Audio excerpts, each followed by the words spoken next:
The Grand Chamber of Nexus Station held representatives from 47 different species. The ceiling stretched so high that clouds sometimes formed near the top. Light filtered through massive windows that showed the stars beyond. Ambassador sat in the human section, his hands folded on the table before him. He had represented humanity in this chamber for 6 years. He knew every corner, every delegate, every procedural rule. Today felt different.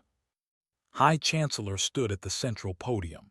The leader's scales gleamed under the lights as he spoke about territorial expansion. His voice boomed across the chamber with absolute confidence. They had ruled their empire for 12,000 years. They considered themselves the pinnacle of civilization. The unclaimed sectors of the Outer Rim represent significant opportunity, announced. His clawed hand gestured at the holographic display. The Council must act decisively to secure these resources before lesser powers claim them. Several delegates nodded, others murmured agreement. The debate continued for an hour. Species argued about mining rights, colonization procedures, and trade routes. Listened carefully. He took notes. When his turn came to speak, he presented humanity's position on environmental protections and indigenous rights. His words were measured and diplomatic. Then everything changed. Interrupted mid-sentence. Perhaps the humans should leave governance to species who have mastered civilization for more than a few centuries. The Chancellor's lips curled into something resembling a smile. Your kind still reeks of your primitive origins. Laughter rippled through the chamber, not from everyone but from enough. The delegation chuckled openly. Several officials grinned. Even some of the more diplomatic species allowed themselves small smiles.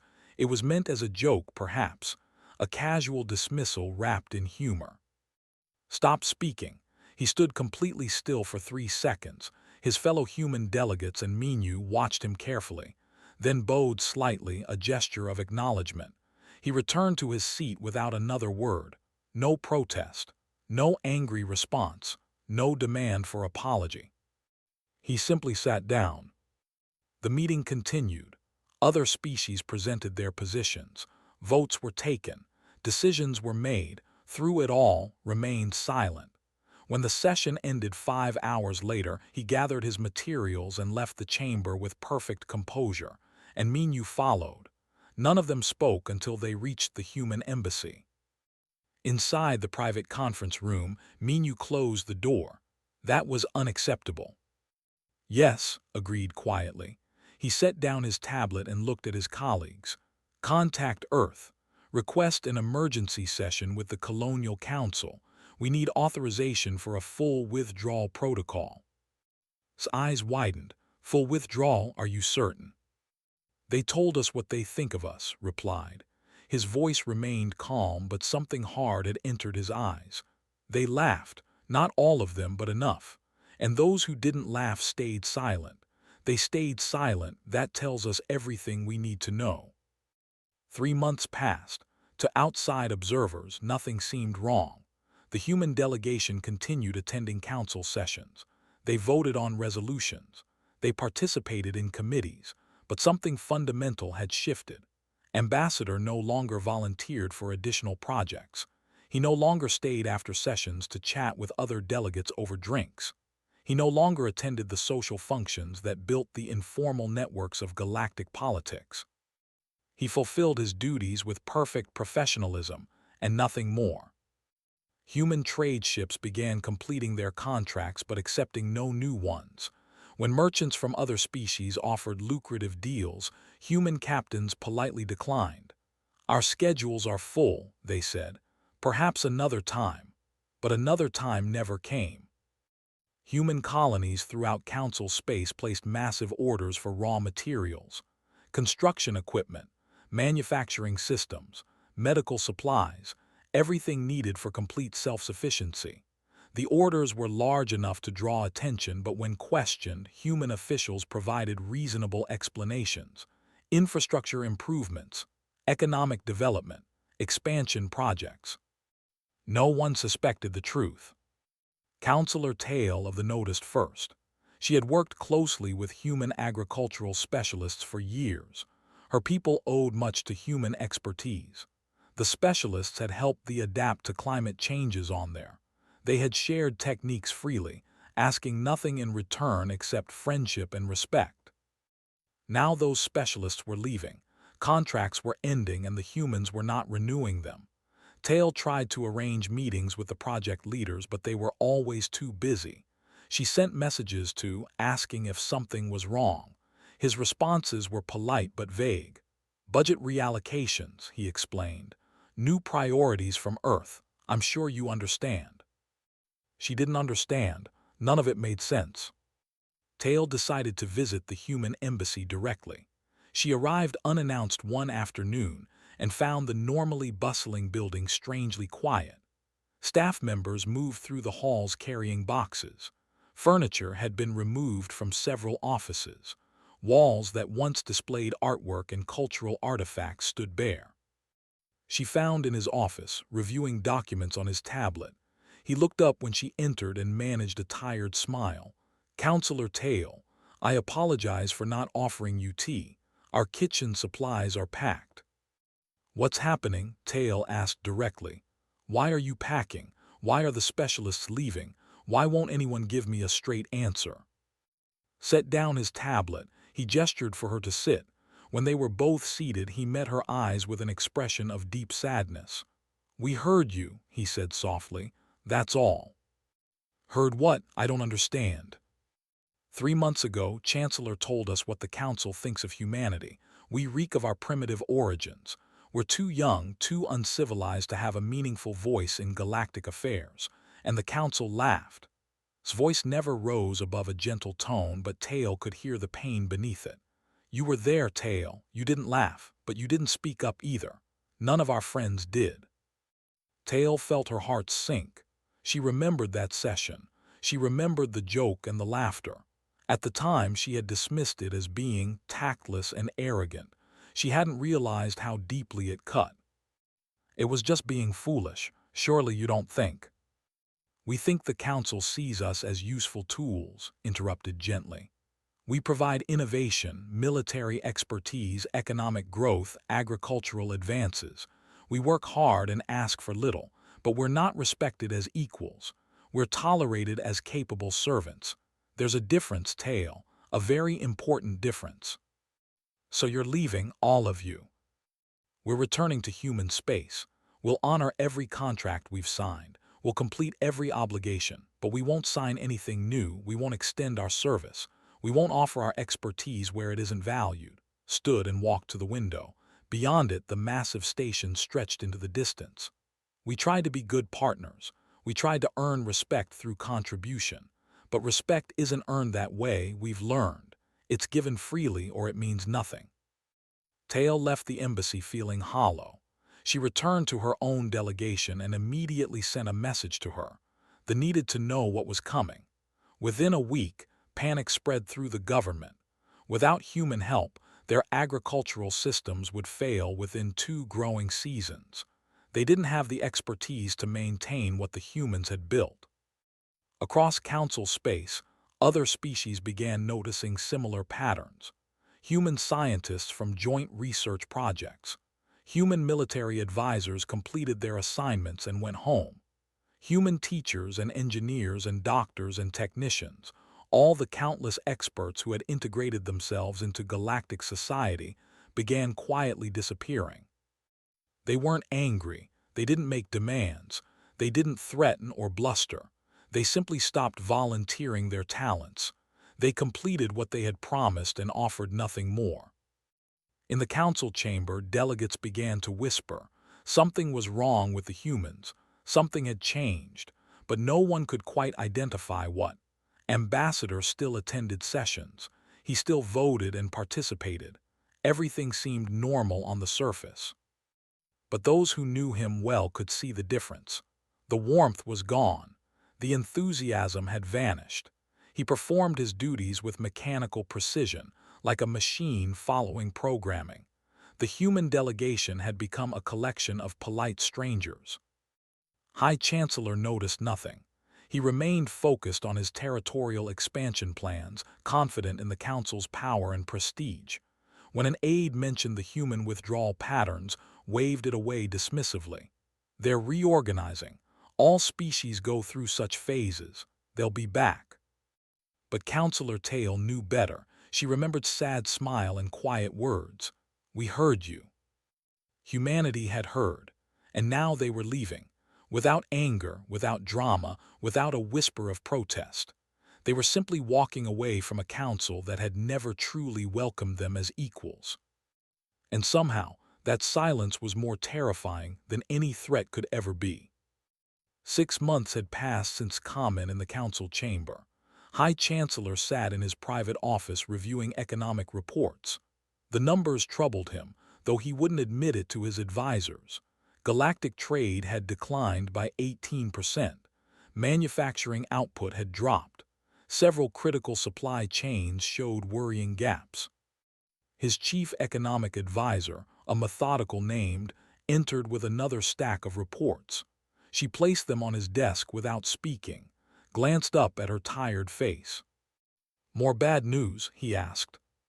The human trade routes have gone completely silent, replied. Every single one. They're fulfilling existing contracts, but they've signed nothing new in 6 months. Not one agreement, not one deal. Frowned, they're negotiating for better terms. Let them. Other species will fill the gap. Shook her head slowly. No one can fill the gap, Chancellor. The humans controlled 23% of all galactic commerce. They manufactured components that 17 different industries depend on. Their agricultural exports fed populations across 40 systems. Other species don't have the infrastructure or expertise to replace them. Then they'll develop it, said dismissively. Species adapt, markets adjust. This is temporary. But it wasn't temporary. Knew it, even if the Chancellor refused to see it. She had spent weeks analyzing the patterns. The humans weren't negotiating. They weren't making demands. They were simply withdrawing from everything that wasn't explicitly required by existing contracts. The Council called an emergency session. Delegates from across the galaxy gathered with growing anxiety. The chamber that usually hummed with confident voices now felt subdued. Species who had laughed 6 months ago were no longer laughing. Ambassador arrived precisely on time. He sat in the human section with his 2 colleagues and Minu. All 3 wore neutral expressions. They acknowledged other delegates with polite nods but engaged in no conversation. When the session began, they listened attentively and said nothing unless directly addressed. High Chancellor opened the meeting. We face a concerning economic situation. Human trade has declined significantly. I've requested this session so we can understand why and work toward a solution. He turned to face the human delegation. Ambassador, would you please explain what's happening? Stood, he activated a holographic display that filled the center of the chamber. Numbers and charts appeared, showing trade volumes, manufacturing output, and resource distribution. His presentation was flawless and completely impersonal. Human economic activity within Council space has decreased by 87% over the past 6 months, stated. His voice carried no emotion. We are fulfilling 100% of our contractual obligations. All existing agreements will be honored through their completion dates. However, humanity has decided not to pursue new economic arrangements with Council members at this time. Why? Demanded Counselor of the. What do you want? What are your terms? We want nothing, replied simply. We have no terms, we're not negotiating. The chamber erupted in confused voices. Delegates shouted questions, called for order, but the chaos continued for several minutes. When silence finally returned, it was Counselor Tail who spoke. Please, she said quietly, we're friends, talk to us, help us understand. Met her eyes. For a moment, something sad flickered across his face. Then it vanished, replaced by professional neutrality. Counselor Tail, humanity is exercising its sovereign right to determine its own economic and diplomatic priorities. We're redirecting our resources and attention to human space. This is not a negotiation because there's nothing to negotiate. Our decision is final. Stood beside, she advanced the holographic display to show new charts. If I may provide additional context, she said. Her voice was crisp and formal. Human colonies have become completely self-sufficient over the past 6 months. We no longer require council trade for any essential goods or services.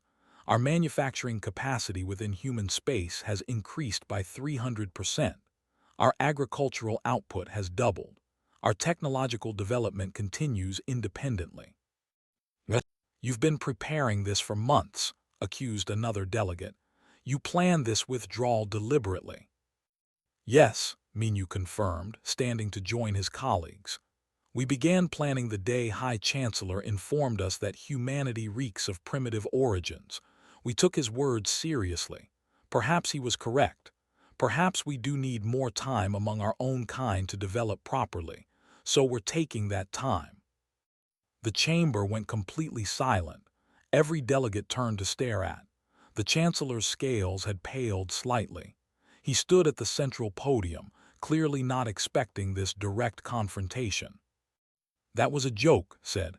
A poor choice of words perhaps, but not meant seriously. You laughed, replied.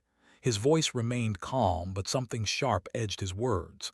The council laughed, and we understood that you were speaking a truth you'd been too polite to say directly before that moment. You see us as useful but inferior, as tools rather than partners. We accept your assessment. Therefore, we're withdrawing our tools from your use. This is absurd, blustered. You're overreacting to a careless comment. Surely we can move past this.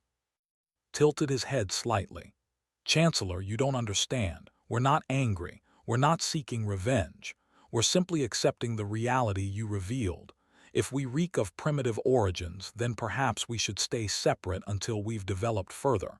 Give us a few thousand years. Maybe then we'll meet your standards.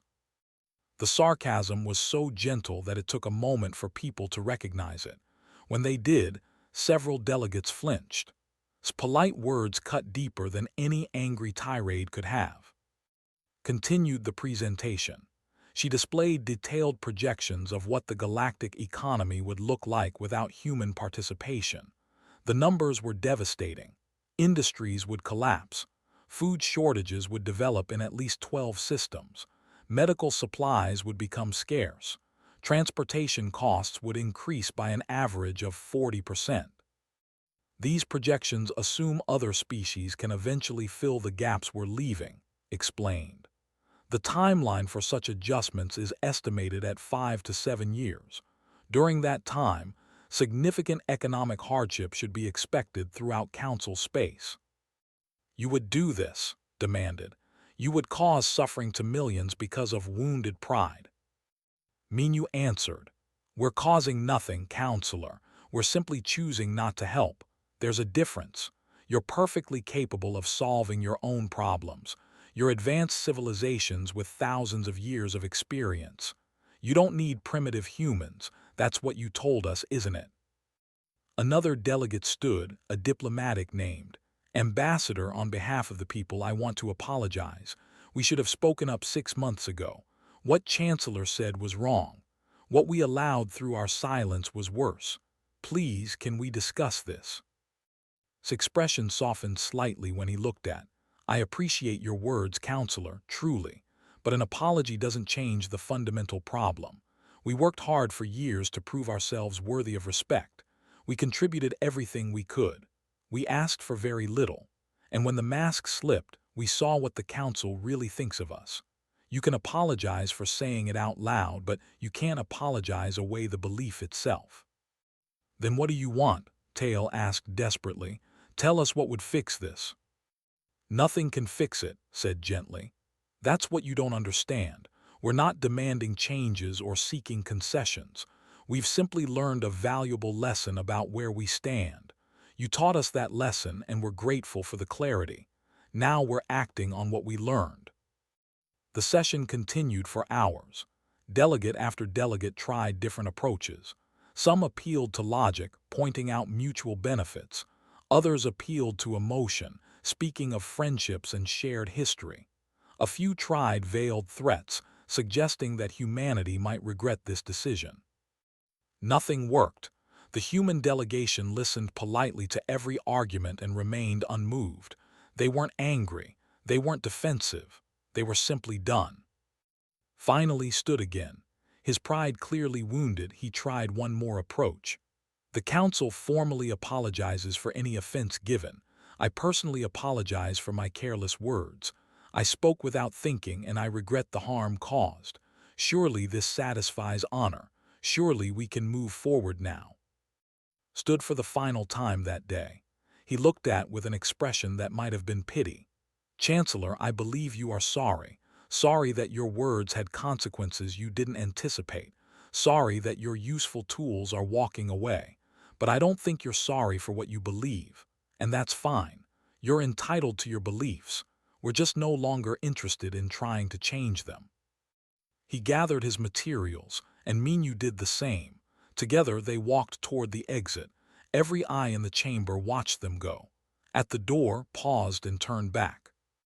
The human delegation will continue attending mandatory council sessions as required by treaty. Our term of service has 11 months remaining. When it ends, we will not seek renewal. We will fulfill every obligation to the letter and then we will leave. Permanently. He bowed slightly, that same gesture he'd made 6 months ago. Thank you for the opportunity to serve. We learned a great deal about galactic civilization. They left. The door closed behind them with a soft sound that seemed very loud in the silent chamber. For a long moment, no one spoke. Then the chamber erupted in chaos as delegates shouted at each other, blamed each other, and desperately tried to understand how everything had fallen apart so completely. Counselor Tail sat in her seat feeling sick. She looked at who stood at the podium looking confused and angry. He still didn't understand. Even now, even after everything, he thought this was about negotiation and leverage. He thought the humans were bluffing. But Tail knew better. She had seen's face. She had heard the finality in his voice. The humans weren't bluffing. They weren't negotiating. They were simply leaving, and the council, for all its power and prestige, had no way to stop them. Later that day, entered's office again. She carried no reports this time, only a personal tablet. Chancellor, I need to show you something. She pulled up surveillance footage from the human embassy. It showed the last human staff members loading final boxes onto transport ships. The building was empty now. Furniture removed, walls bare, lights dim. A place that had bustled with activity for decades now stood hollow and abandoned. They're really leaving, said quietly.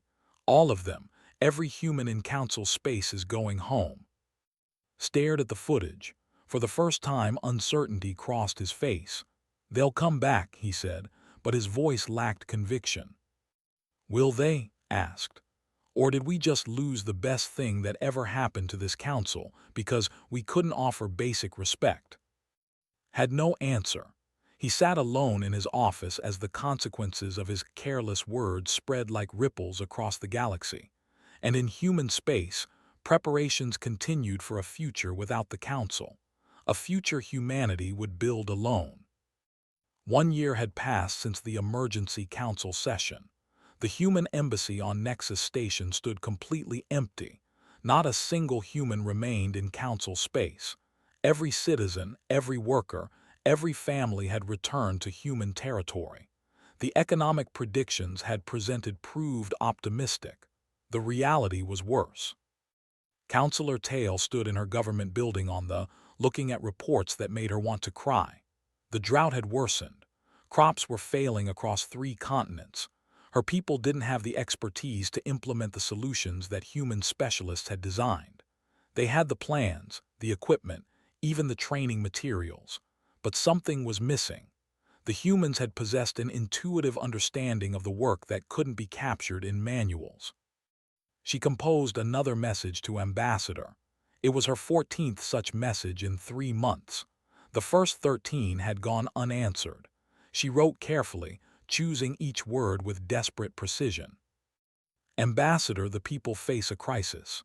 Without your specialists, we cannot maintain the agricultural systems they helped us build. We're not asking for free help. We'll pay any price you name. Please. People are starting to go hungry. Children are suffering. I'm begging you." The response came 3 days later. It wasn't from. A new name appeared in the message header: Director Menu, Human External Affairs. Counselor Tail, humanity acknowledges the crisis. As a humanitarian gesture, we will provide emergency food supplies for 6 months. Transport ships will arrive within 2 weeks. However, no human personnel will accompany these shipments. They must solve their agricultural problems independently. We suggest consulting with your council partners. Surely species with thousands of years of civilization can assist you better than primitive humans could. The words stung, but Tail couldn't argue.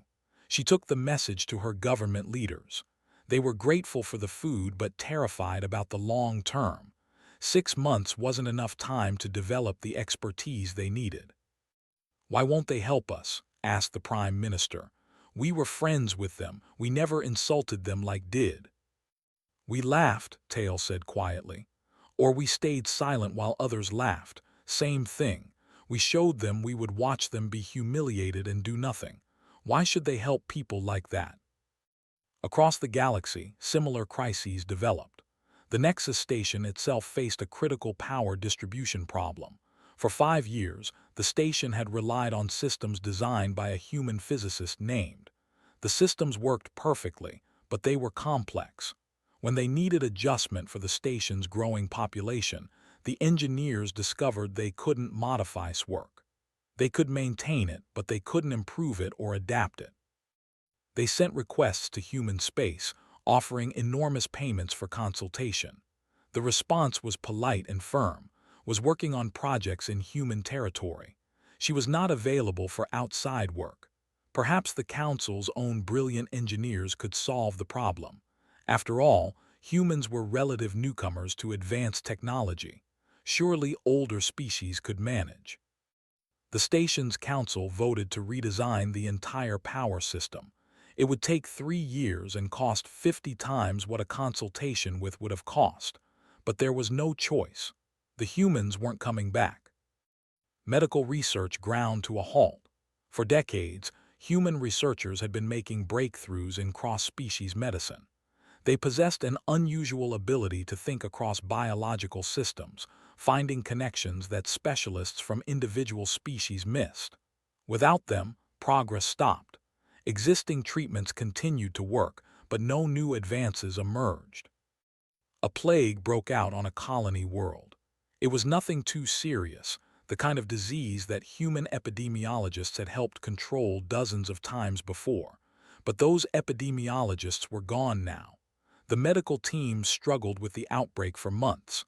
Thousands died before they finally contained it. A human team could have stopped it in weeks. Presented these reports to High Chancellor regularly. He read them with growing frustration. "They're being petty," he declared after one particularly bad report. "Refusing to help during emergencies. It's beneath them." "They are helping," pointed out.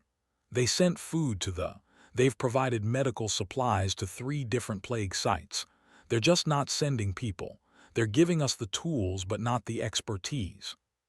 "What's the difference?" Looked at him tiredly. "The difference is care, Chancellor. They used to care about our problems. They used to invest themselves in our success. Now they do the minimum required by basic decency and nothing more. They're treating us exactly how we treated them, like obligations rather than partners." The military situation deteriorated even faster than the economy. The hierarchy, sensing weakness, began pushing into council territory. They took a mining system first, testing the response. The council fleet moved to intercept, but their tactics were predictable. They had studied council military doctrine for years. They knew every standard response. For the past decade, human military advisors had been quietly revolutionizing council defense. They brought tactics born from Earth's violent history, strategies that evolved from thousands of years of human warfare. They thought in ways that species accustomed to ritualized combat couldn't match. They made the Council military unpredictable and dangerous. Now those advisors were gone. The Council military had returned to its old ways, and they were exploiting every weakness. They took 3 more systems in rapid succession. Council fleets arrived too late or deployed in obvious patterns that made them easy to counter. A young strategist named presented a paper to the military council. He had studied human tactical history. "We're fighting like we did before the humans," he explained. "Linear thinking, predictable deployments. They know exactly what we'll do because we only know one way to fight. The humans taught us flexibility, but we never really learned it. We just followed their plans. When they left, we lost the ability to think like they taught us." "Then we'll learn," insisted the military commander. "We'll study their methods and apply them." "It doesn't work that way," said. "Human tactics come from human experience, from the way they think about conflict. You can copy specific strategies, but you can't replicate the mindset that creates those strategies. We'd need humans to teach us, and they're not available for teaching anymore." They took another system, then another. The Council lost territory for the first time in centuries. Panic spread among member species. Some blamed the military, others blamed the Council leadership. Most blamed humanity for abandoning them. "They should help us," Counselor insisted during a session. "This is their fault. If they had stayed, they wouldn't have attacked." Counselor Tail stood, angry for the first time in months. "Listen to yourself. You're blaming them for not protecting us. You're proving exactly why they left. We treated them like servants whose job was to solve our problems. We never saw them as equals. Even now, you think they owe us their service. They owe us nothing." "They're being selfish," shot back. "No," Tail said quietly. "We were selfish. We took everything they offered and gave back only contempt. Now we're learning what the galaxy looks like without them. It's uglier and more dangerous. That's not their fault. It's ours." In human space, life continued peacefully. The colonies that had once been scattered and dependent were now unified and prosperous. Human ships patrolled their borders but didn't venture beyond them. Human researchers made breakthroughs in private laboratories. Human teachers trained the next generation in schools that welcomed no alien students. Director Minu reviewed reports from Council Space. He read about the drought, the Nexus Station power crisis, the invasions. His staff asked if humanity should offer assistance beyond basic humanitarian aid. "No," Minu said. "We provide food and medicine where people are dying. That's basic decency, but we don't provide expertise. We don't send advisors. We don't solve their problems for them. They need to learn to solve problems themselves." "Some species are struggling badly," his assistant pointed out. "The especially, Counselor Tail seems genuinely remorseful." Minu nodded slowly. "Tail is a good person, but one good person doesn't change a system. The Council as a whole sees us as tools. Until that changes fundamentally, we stay separate. Otherwise, in 10 years or 20 years or 50 years, some other chancellor will make some other dismissive comment. And we'll be right back where we started, except we'll have wasted more decades proving ourselves to people who will never truly respect us."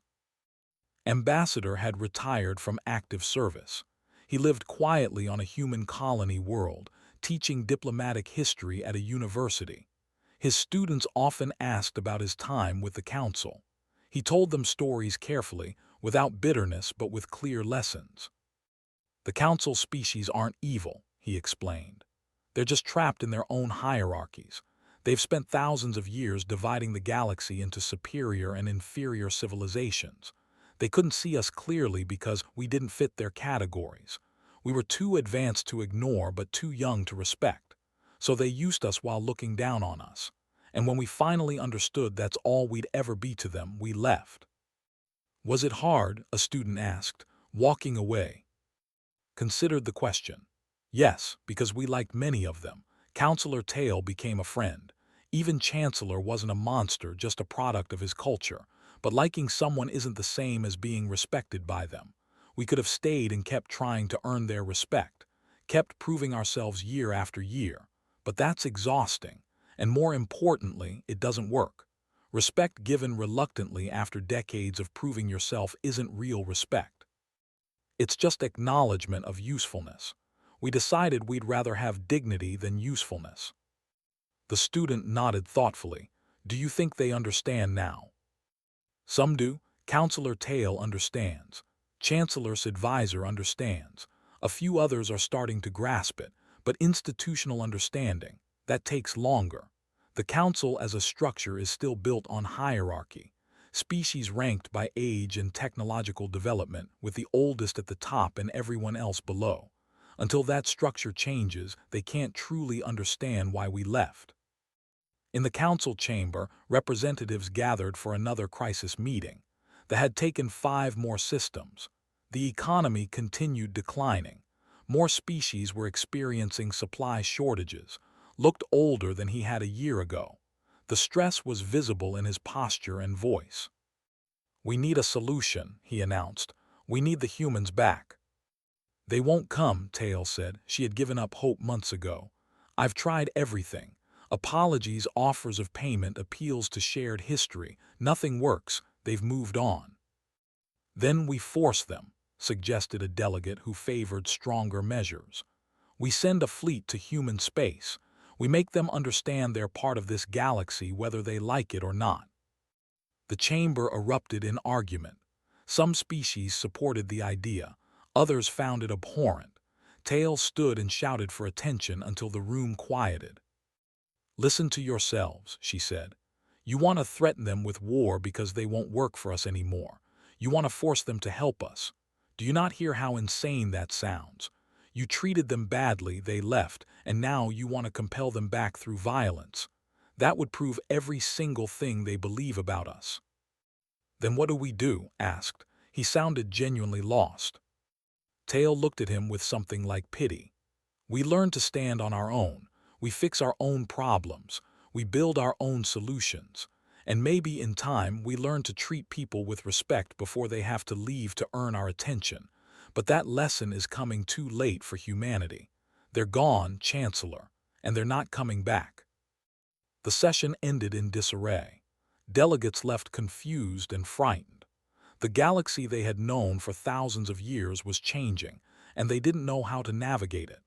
They had relied on human innovation, human tactics, human expertise for so long that they'd forgotten how to progress independently. Now they were learning a hard truth. The humans had given far more than anyone realized, not because they had to, but because they cared. And care, once lost, cannot be demanded back. It can only be earned through demonstrated change. The council hadn't changed, so the humans stayed away, building their own future in their own space, leaving the council to face consequences it had never imagined. 2 years after humanity's withdrawal, the Galactic Council was fracturing. Species blamed each other for the crisis. The blamed the for provoking military conflicts. The blamed the for weak leadership. Everyone blamed the humans for abandoning them, conveniently forgetting why the humans had left in the first place. High Chancellor called a special session. He looked tired, older than his years. The stress of watching his council collapse had taken a visible toll. We face an existential crisis, he announced. They continue their expansion. Our economy operates at 60% of pre-withdrawal levels.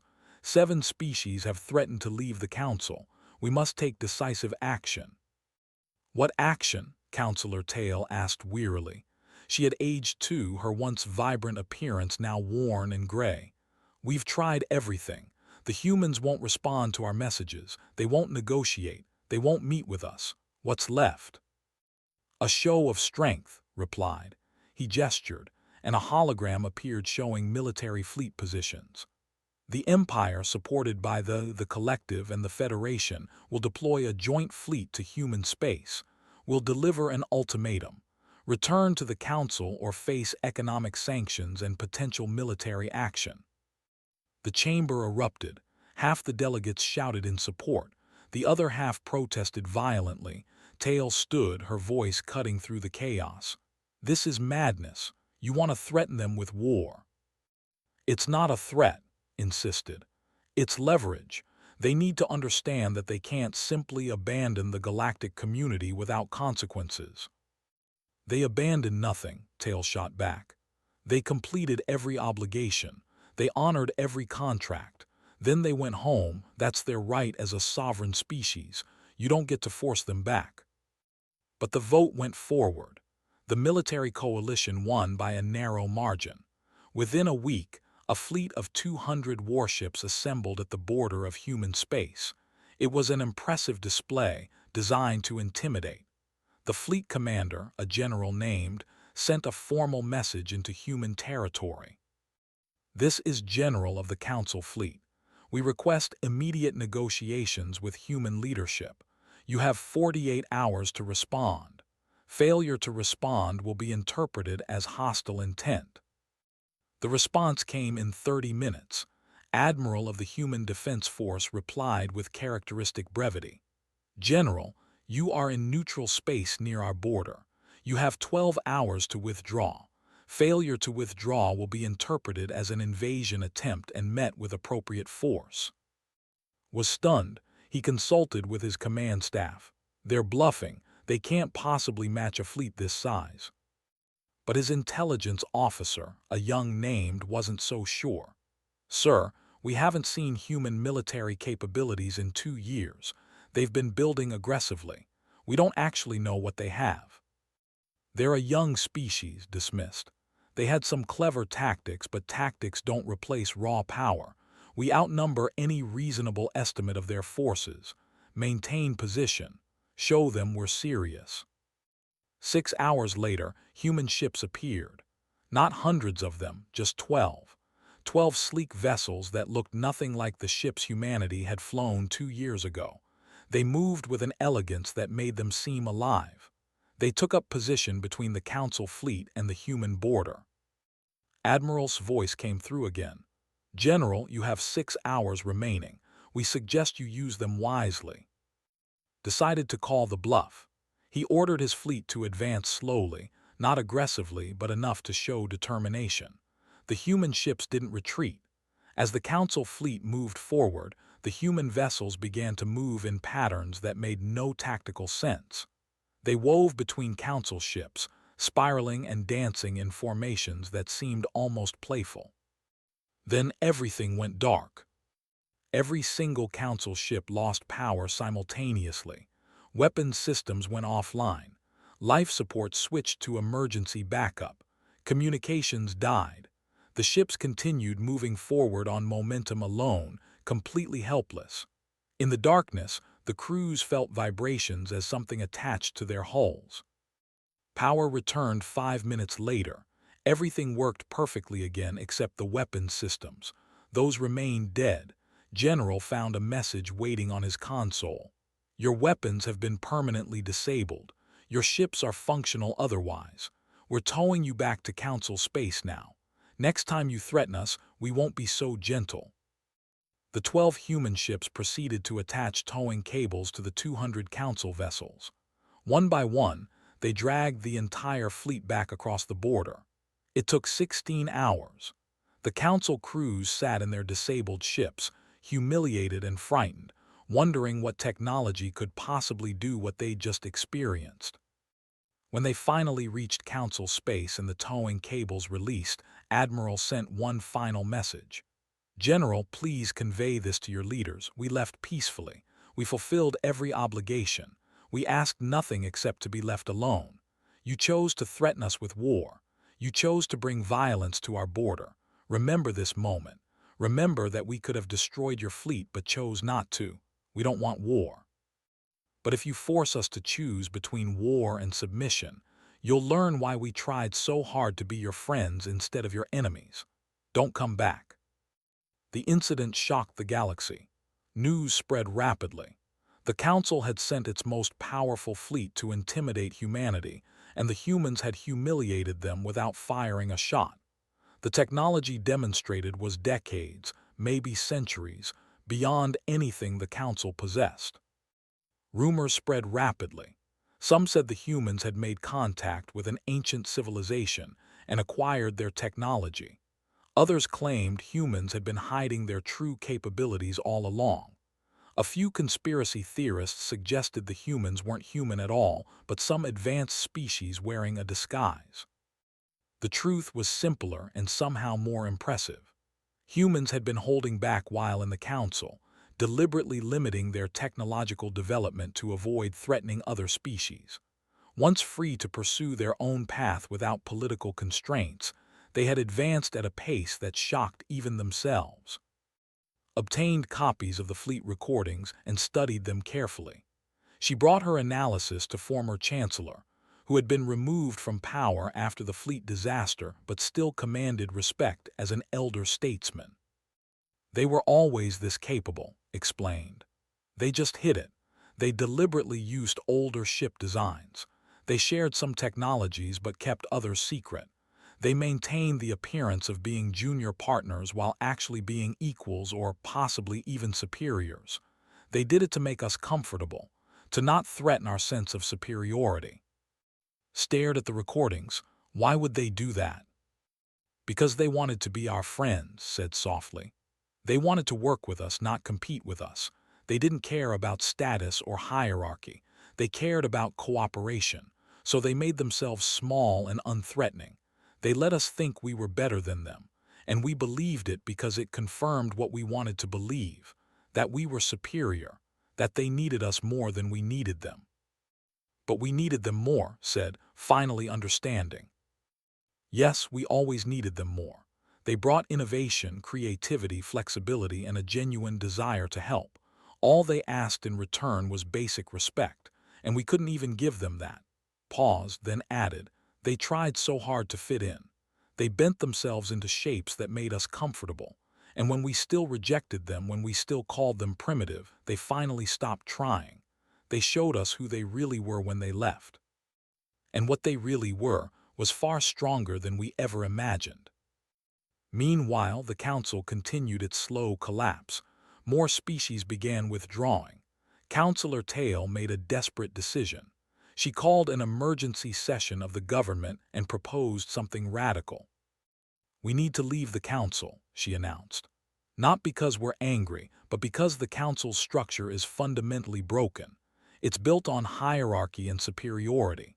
That structure drove away the best thing that ever happened to galactic civilization.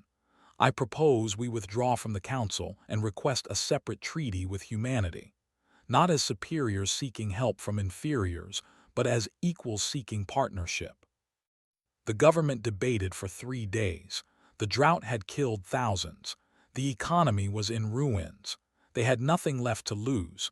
They voted to approve Tail's proposal. Tail composed the message herself. She spent hours on every word trying to strike the right tone. Finally, she sent it to Director Minu in human space. Director Minu, I am Councillor Tail of the people. We are withdrawing from the Galactic Council effective immediately. We are not sending this message as council representatives, but as a people who have learned a hard lesson. We were wrong.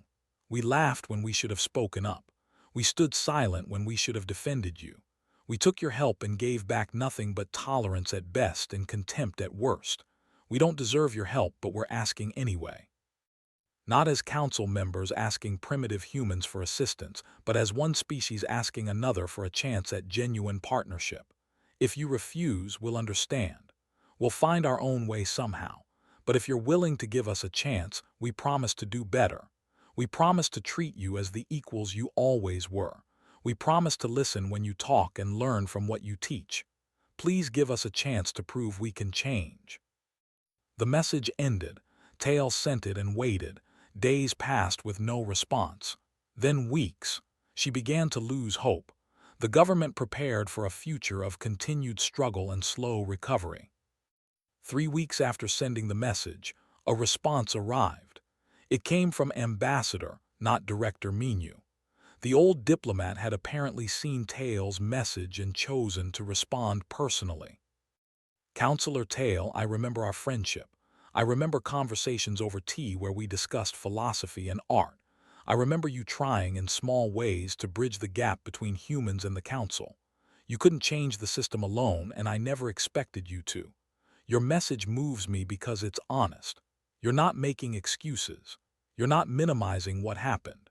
You're taking responsibility and asking for a chance. The government has approved a preliminary discussion. A delegation will arrive on you in 2 weeks. We'll talk about what genuine partnership might look like. I can't promise this will work. Humans are wary now. We learn to protect ourselves by withdrawing. Opening up again is frightening, but we're willing to try.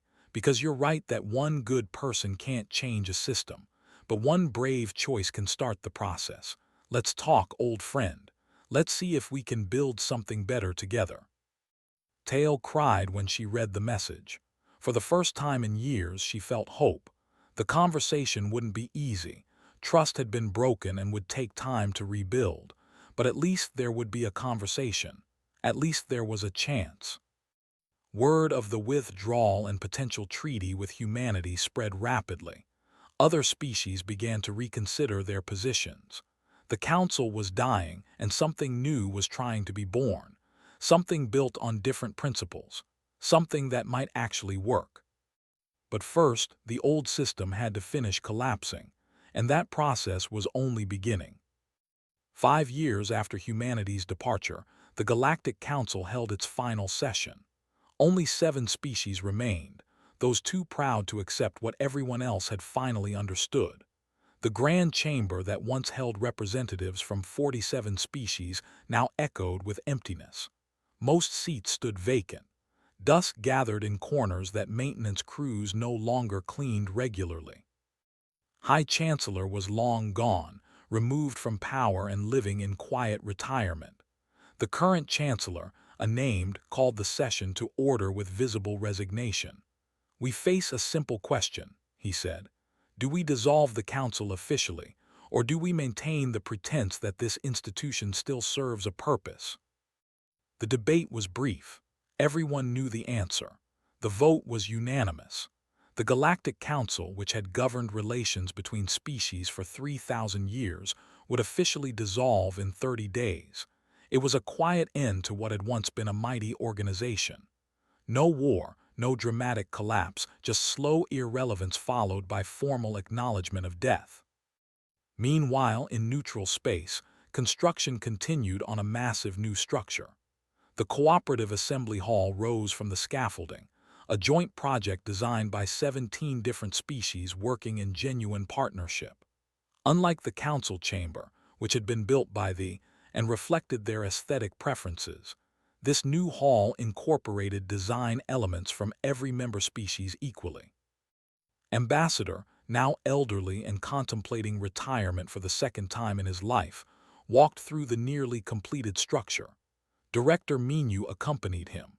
The younger man had led humanity's external relations for the past 5 years with skill and dedication. He looked at the hall with satisfaction. "It's beautiful," Minu said. "Truly collaborative. You can't tell which species contributed what because everything flows together." "That was the goal," replied.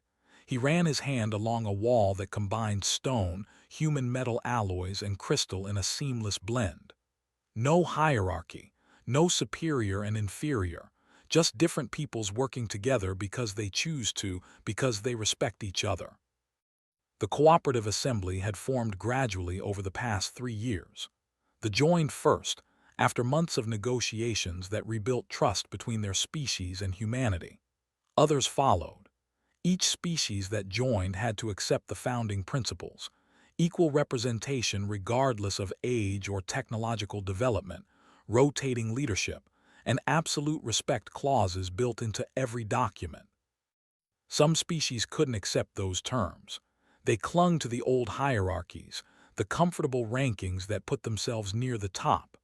Those species remained isolated now, trading among themselves, watching the rest of the galaxy move forward without them. Councillor Tail, now Ambassador Tail of the Cooperative Assembly, joined and Minu in the hall. She looked healthier than she had in years. The drought had finally ended. resolved through joint effort between workers and human advisors working as true equals. The experience had transformed her people's understanding of cooperation. The former council members sent another message, Tail said. They want to discuss joining the assembly. Same terms as everyone else, Minyu asked. They're asking for exceptions, special status as founding council members, guaranteed positions in the leadership rotation. The usual, Tail shook her head. They still don't understand. Send the standard response, said. Everyone joins as equals or not at all. No special status. No guaranteed positions. If they can't accept that, they're welcome to remain independent. It was the same answer the assembly had given to a dozen such requests. Some species eventually accepted the terms. Others refused and remained outside. The assembly didn't try to pressure anyone. It simply existed as an alternative, open to those willing to embrace its principles. In a small apartment on a colony world, former chancellor sat alone reading news reports about the assembly. He was old now, his scales faded and dull. Most people had forgotten him, which suited him fine. He didn't want attention anymore. He wanted understanding. His doorbell chimed. Visitors were rare these days. He shuffled to the door and found Ambassador standing there.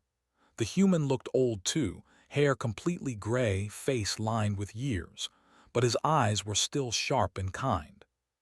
Ambassador said, surprised, I don't understand. Why are you here? May I come in? Asked politely. They sat in a modest living room. The former chancellor had lost everything, his power, his position, his reputation. He lived on a small pension and spent his days reading history books, trying to understand where everything went wrong. I've wanted to speak with you for a long time, said, to apologize properly, but I didn't think you'd listen. I'm listening now, replied. Took a deep breath. I was wrong, not just about what I said, though that was wrong too. I was wrong about everything. I believed that we're superior because we were older. I believed age equaled wisdom and technological development equaled worth. I saw you as tools because I couldn't imagine being wrong about the natural order of things.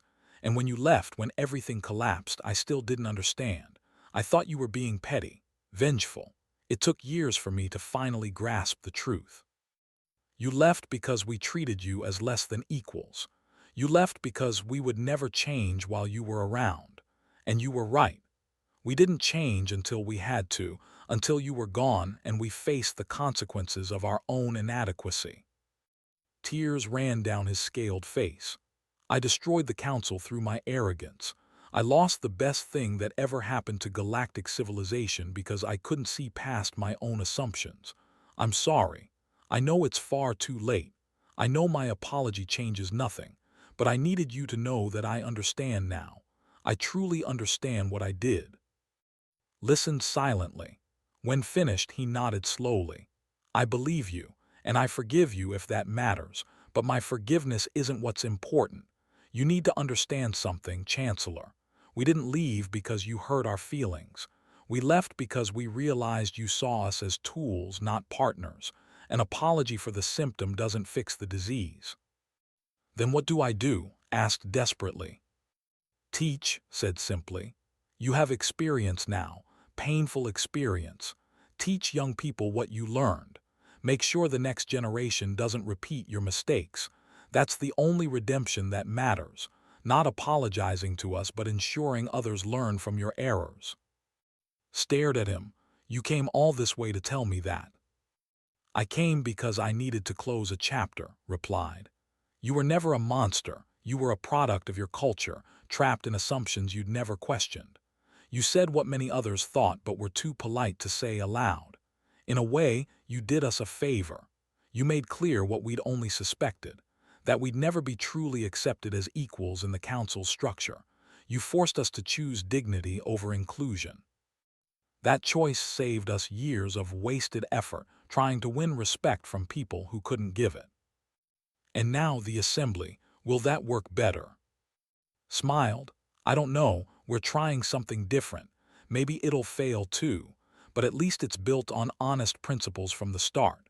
No hierarchy, no superior and inferior, just different peoples choosing to work together because they see value in cooperation. They talked for an hour. When finally left, sat alone, feeling strangely lighter. The human's forgiveness didn't erase his guilt, but it gave him purpose. He began writing the next day, a book about his mistakes and what they cost, a warning to future leaders, a plea for humility. Across the galaxy, young people from many species gathered at human universities. The assembly had opened education to everyone, regardless of species or origin. The only requirement was respect for teachers and fellow students. Thousands applied. Hundreds were accepted each year. A young student named studied engineering alongside humans and a dozen other species. He wrote home to his family regularly, describing his experiences. In one letter, he tried to explain what made the human approach to teaching different.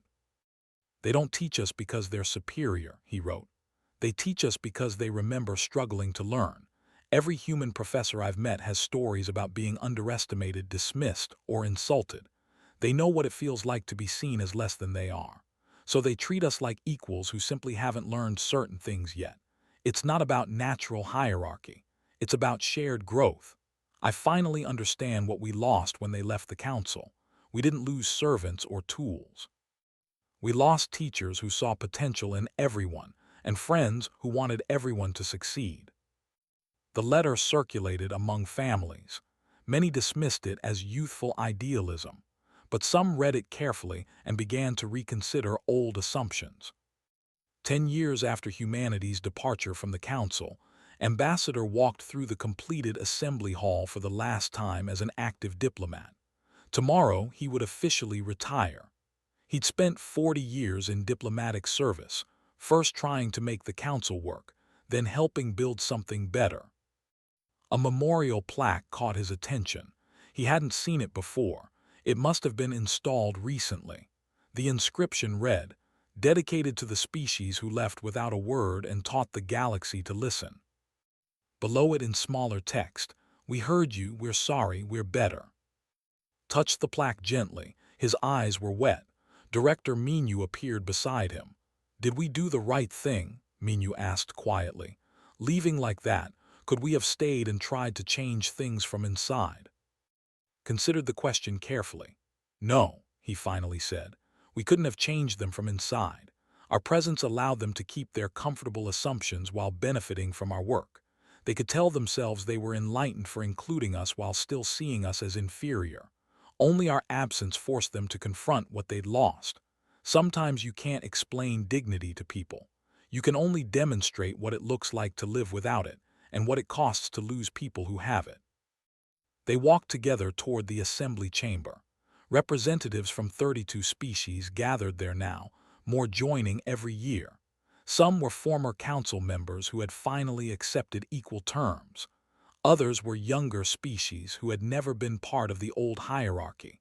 All of them sat together without ranks or superior positions. The session began with standard business: trade agreements, research partnerships, infrastructure projects. Everything was decided through consensus, with each species having equal voice. It took longer than the old council's majority vote system, but the solutions were better, more creative, incorporating diverse perspectives that hierarchical thinking could never achieve. During a break, Ambassador Tail approached. "This is your last day," she said. "How does it feel?" "Good," replied. "Tiring, but good. We built something better, not perfect, but better. The next generation can improve it further." "Do you have regrets about how everything happened?" Thought for a long moment. "I regret the pain.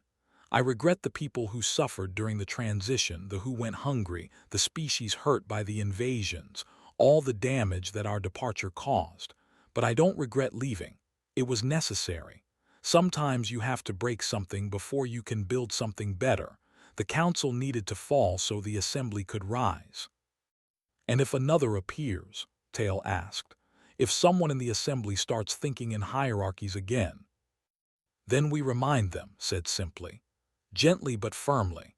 And if reminders don't work, we remember that we can always leave again. That's the ultimate protection against being treated as tools, the freedom to walk away. As long as we maintain that freedom, as long as we remember our dignity matters more than any organization, we'll be fine. The session resumed. Sat among his fellow representatives, listening to debates about minor policy details. It was boring work, the kind of tedious negotiation that made up 90% of diplomacy. But it was honest work. No one was pretending. No one was performing superiority. Everyone was simply trying to solve problems together.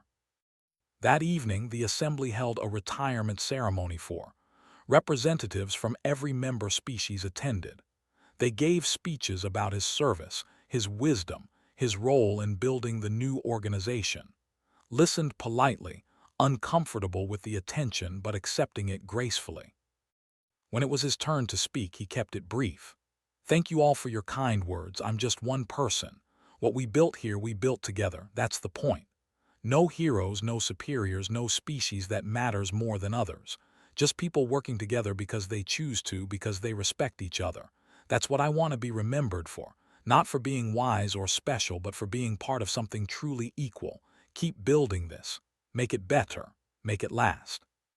Don't let it become another council. And remember what we learned. Respect can't be demanded. It can't be earned through service or bought with benefits. It can only be given freely between equals. The moment you forget that, you've already lost. He sat down to genuine applause. The ceremony continued with music and food, representatives from different species sharing their cultures freely. A young human child, daughter of a junior diplomat, approached shyly. "Are you really retiring?" she asked. "I am, confirmed." "Will you teach, like at the university?" "Maybe. Why do you ask?" The child thought carefully. "My teacher said you helped build the assembly. She said you taught the galaxy an important lesson. I want to learn what you know." Smiled, he knelt down to the child's level. "The most important thing I know is simple. Everyone deserves respect. Not because of what they can do or how old they are or how advanced their technology is, just because they're people. Can you remember that?" "I think so," the child said seriously. "Then you already know the most important thing. Everything else is just details." On Earth, in a classroom full of young students, a teacher named taught history. Today's lesson covered the withdrawal period. The students listened carefully as she explained what their ancestors had done and why. "They didn't leave because they were weak," explained. "They left because they were strong enough to know their worth. The galaxy learned that respect isn't given by permission of the powerful. It's earned through mutual dignity, or it means nothing at all." A student raised her hand. "Did we ever go back to the council?" Smiled. "No, we built something better and they came to us, and that made all the difference. The council was built on hierarchy. The assembly is built on equality. The council demanded respect for the old and established. The assembly offers respect to everyone. The council saw diversity as a problem to manage. The assembly sees it as strength to embrace. We didn't go back because there was nothing to go back to. Instead, we moved forward." "Will it last?" another student asked. "The assembly?" "I don't know," admitted. "Nothing lasts forever, but it has a better chance than the council did because it's built on better principles. And if it fails, we'll build something even better after that. That's what we do. We learn, we adapt, we improve. That's what makes us human, not our technology or our tactics or our innovations. Our willingness to keep trying to build something better, even after failure, even after pain, even when it would be easier to give up." The lesson continued. The students took notes and asked questions. They were the generation who would inherit the assembly, who would shape its future. They grew up in a galaxy where equality was normal, where hierarchy seemed strange and old-fashioned. They couldn't imagine treating other species as tools or thinking themselves superior based on age or development level. That was the real victory, not the assembly itself, but the changed perspective it represented. A new way of thinking about cooperation and respect. a new understanding of what it meant to be part of a galactic community. Ambassador returned to Earth shortly after his retirement. He settled in a small house near the coast. He spent his days reading, walking on the beach, and occasionally giving lectures at the local university. Students came to hear the famous diplomat who had walked away from the council. He told them the story honestly, without making himself a hero. "I was just tired," he explained. "Tired of proving ourselves. Tired of being tolerated instead of respected. Tired of watching friends accept our contributions while dismissing our worth. So I convinced Earth leadership that we needed to leave. Others agreed. We left. Everything that came after was just the natural consequence of that decision." One student asked the question many wondered about. "Do you think we could ever rejoin a council-type organization if someone built a new one?" "We wouldn't need to," replied. "We have the assembly, but hypothetically, only if the new organization was fundamentally different, only if it treated everyone as equals from the start, only if it respected dignity more than hierarchy. The moment an organization starts ranking species, judging worth by age or technology, it's already failed. We'd recognize that immediately now. We'd never put ourselves in that position again." "What if they tried to force us?" Smiled. "Let them try. We learned to build our own civilization. We learned we don't need anyone's permission to thrive. That knowledge makes us impossible to bully. We'll cooperate with anyone who treats us as equals. We'll defend ourselves against anyone who doesn't. But we'll never again bend ourselves into shapes that make others comfortable at the cost of our own dignity."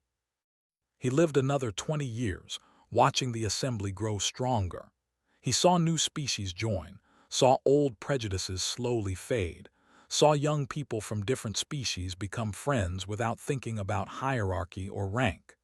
He saw the galaxy becoming what he dreamed it could be. When Ambassador died peacefully in his sleep at the age of 94, the assembly declared a day of remembrance. Representatives from 40 species attended his memorial service. They spoke about his wisdom, his courage, his vision. But more than anything, they spoke about his dignity. "He taught us that respect begins with self-respect," Ambassador Tell said in her eulogy. "He showed us that the willingness to walk away is the foundation of equality. You cannot be truly respected by those you cannot leave." He understood that. He lived it. And in living it, he changed the galaxy. The memorial plaque in the assembly hall gained an addition. Below the original inscription, new words appeared. "Ambassador of Earth." He left so we could learn.